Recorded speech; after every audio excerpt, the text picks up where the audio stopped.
কৃপানের কাণ্ড দেখে অবাক হয়ে গেল অঙ্কিত। সম্পূর্ণ জানতে দেখতে থাকো। গিনি তো খুব রাগ করে বসে আছে, আর তখনই গিনির ননদরা চলে এসেছে। সাত্বিকের বোনেরা এসে বলে, আরে গিনি বৌদি, তুমি যদি সবসময় এরকম মন খারাপ করে বসে থাকো তাহলে কি করে হবে? দেখো, এখন সেই সময়টা যখন তুমি আমাদের দাদাভাইকে ঘায়েল করতে পারো। গিনি তখন বলে, তোমরা যে কি বলছো আমি তো সত্যি কিছু বুঝে উঠতে পারছি না। তখনই বোনেরা বলে, আরে বাবা, তুমি বেশি করে একটু লিপস্টিক পরে নাও, তারপরেই দেখো না কেমন গন্ডগোলটা হয়। এরপরেই গিনি তখন বলে, সত্যি কথা বলতে গেলে আমার না খুব নার্ভাস লাগছে। তখন সবাই বলে, আরে তোমার নার্ভাস লাগার কোনো কারণই নেই। এর মধ্যেই সাত্বিক চলে এসেছে আর গিনি ভালো করে লিপস্টিক পরে নিয়েছে। তখনই গিনি বলে, কি ব্যাপার হ্যাঁ, পার্সোনাল অ্যাসিস্ট্যান্টের সাথে ভালোই তো সম্পর্ক করছো। সাত্বিক তখন বলে, এসব তুমি কি বলছো? তোমার কি পুরোপুরি মাথাটা খারাপ হয়ে গেছে নাকি? তখনই গিনি বলে, এই যে এখানে লিপস্টিকের ছাপটা কোথা থেকে আসলো গেঞ্জিতে? কি শুরু করেছো তুমি? তখনই সাত্বিক বলে, এটা কোথা থেকে আসলো আমি নিজেই জানি না, তোমাকে কি করে বলবো? গিনি তখন বলে, তুমি কি সত্যি জানো না, নাকি জেনেও না বোঝার প্ল্যান করছো? কোনটা বলো তো? দেখো সাত্বিক, আমার কিন্তু তোমার উপর বিশ্বাস আর ভরসা দুটোই উঠে গেছে, এখন আর কোনো কিছুই অবশিষ্ট নেই। সাত্বিক তখন বলে, ভরসা আর বিশ্বাস উঠে গেছে? এসব তুমি কি বলছো? আর শোনো, আমার পার্সোনাল অ্যাসিস্ট্যান্টের সাথে কোনো সম্পর্ক নেই, আর আমি এতটা ক্যারেক্টারলেসও না, কথাটা ভালো করে মাথায় রেখে দিও। এর মধ্যে গিনি বলে, তাই নাকি? আচ্ছা, তাহলে আমি তোমাকে একবার জড়িয়ে ধরতে পারি? বলো না সাত্বিক। সাত্বিক তখন বলে, সব তুমি কি বলছো? গিনি তখন বলে, কেন, আমি তো তোমাকে খুবই ভালোবাসি, সেই হিসেবে আমি কি তোমাকে একটু কিস করতে পারি না, একটু জড়িয়ে ধরতে পারি না? তখন আর সাত্বিক কোনো কথাই বলতে চায় না, আর বলে, ঠিক আছে, তোমার যা ইচ্ছা করো। আর তখন গিনি ভাবছিল যে এবার একটু টাইট দেবে, তাই বলছিল অগ্নিজিৎ মুখার্জিকে আমি ডেকে নিয়ে আসি আর বলি আপনার লালুবুলু ছেলের দ্বারা কিচ্ছু হবে না। সাত্বিক বলেই, না না না না, এখানে ড্যাডকে ডাকার কোনো প্রয়োজন নেই। গিনি অনেক লজ্জা পেয়ে সাত্বিকের টি শার্টে কিস করে দেয়, আর লিপস্টিকের ছাপটা পুরো বসে গেছে। তখন সাত্বিক পুরো পাথরের মতন দাঁড়িয়ে আছে, আর গিনি তখন বলে, তোমার মনের মধ্যে তো কোনো রোম্যান্টিকতা নেই, একেবারে কি বলবো, মানে আমার না সত্যি কপালটা খারাপ।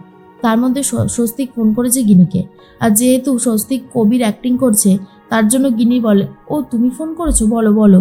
আর বলো না, আমার যে জীবনটাই নষ্ট হয়ে যাচ্ছে। সাত্বিক তখন বলে, আবারও কবি, উফ, আর পারা যায় না। এরপর সাত্বিক নিজে আয়নার সামনে দাঁড়িয়ে টি শার্টটা দেখতে থাকে। গিনির প্রতি যে সাত্বিকের একটু হলেও ফিলিংস এসেছে সেটা খুব ভালো মতন বোঝা যাচ্ছে।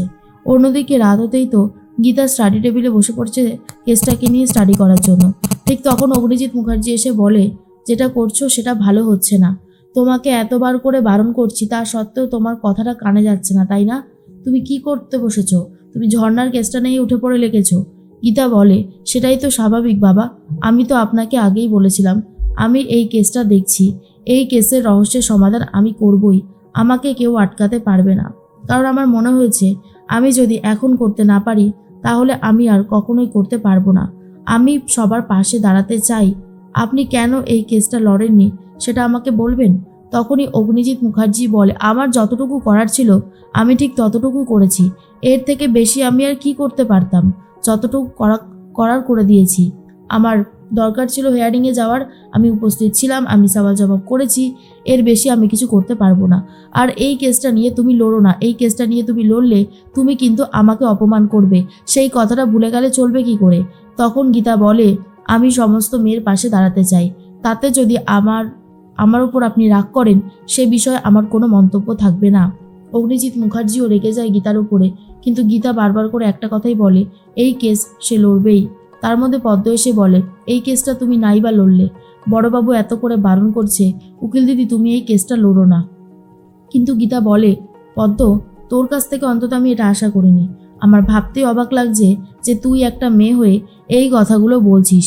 কি করে ভুলে গেলি যখন তোর সাথে অন্যায় হয়েছিল, তোর হয়ে তোর বড়বাবু কেসটা লড়তে চায়নি, তোর এই হাতটা তখন আমি ধরেছিলাম?